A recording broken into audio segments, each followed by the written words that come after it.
আমি মনে করতাম রুমিন ফারহানা একজন উচ্চশিক্ষিত ভদ্র পরিবারের মেয়ে। সে আসলে একটা অভদ্র লম্পট এবং সে গুন্ডা বাহিনীর সর্দার। সে একজন ম্যাজিস্ট্রেটের সাথে কত বেয়াদবের মতো লম্পটের মতো কথা বলছে, আপনারা দেখতে পাচ্ছেন এই ভিডিওতে। সে নির্বাচনে স্বতন্ত্র বিএনপি থেকে প্রত্যাগত হয়ে তার বেয়াদবির কারণে বিএনপি তাকে বহিষ্কার করেছে। এই বহিষ্কার হয়ে সে স্বতন্ত্র প্রার্থী থেকে নির্বাচন করতে যাচ্ছে এবং সে ম্যাজিস্ট্রেটকে বুড়ো আঙ্গুল দেখিয়ে এবং চোখ রাঙিয়ে কথা বলছে এবং খবরদারি দেখাচ্ছে।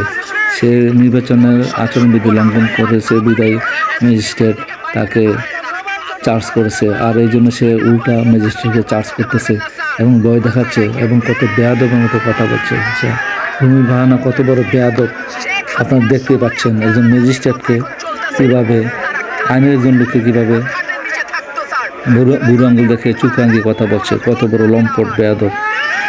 তার যদি এত হ্যাডেমি থাকে তাহলে তার এই সন্ত্রাসী গুন্ডা বাহিনী সারা প্রশাসনের সাথে করুক, তারপর দেখা যাবে যে তার কত বড় বাহাদুরি। শেখ হাসিনার যে ফেসিড শেখ হাসিনা ছিল, শেখ হাসিনার চরিত্র তার মধ্যে বিদ্যমান। শেখ হাসিনার যে অবস্থা হয়েছে, এই রুমিন ফারহানারও এই অবস্থা হবে। বাংলাদেশের মানুষ কুস্তিতে তাকে ছেড়ে দেবে না।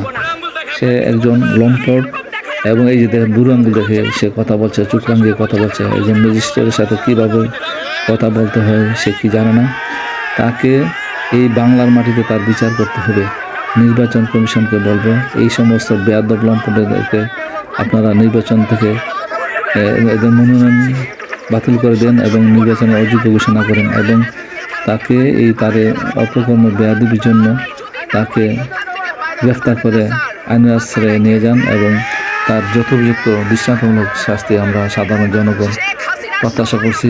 আপনারা যারা এই ভিডিও দেখছেন আপনারা অবশ্যই বলবেন এই বেয়াদব লম্পট গুন্ডা বাহিনীর প্রধান এই রুমিন ফারহানার কী ধরনের বিচার হতে পারে আপনারা কমেন্টে জানিয়ে দেবেন। এবং শান্তিপ্রিয় দেশের এই মানুষ শেখ হাসিনাকে যেভাবে দেশ ছাড়া করছে, এই রুমিন ফারহানাকে এই দেশ ছাড়া করতে হবে। আমরা করবো ইনশাল্লাহ। এই সমস্ত বেয়াদবির জন্য কি আমরা দেশ আমাদের বুকের রক্ত দিয়েছি। এই সমস্ত বেয়াদবরা আজকে যা করতেছে তাদের এই সমস্ত বেয়াদবি করার জন্য কি আমরা এই দেশ স্বাধীন করেছি। এই সমস্ত বেয়াদবকে অবশ্যই আইনের আওতায় আনতে হবে। একজন ম্যাজিস্ট্রেটের সাথে চোখ রাঙিয়ে বুড়ো আঙ্গুল দেখে কথা বলছে এবং তার সাথে গুন্ডারা আছে। এই সমস্ত বেয়াদব যদি সংসদে যায় তাহলে সংসদ অপবিত্র হয়ে যাবে।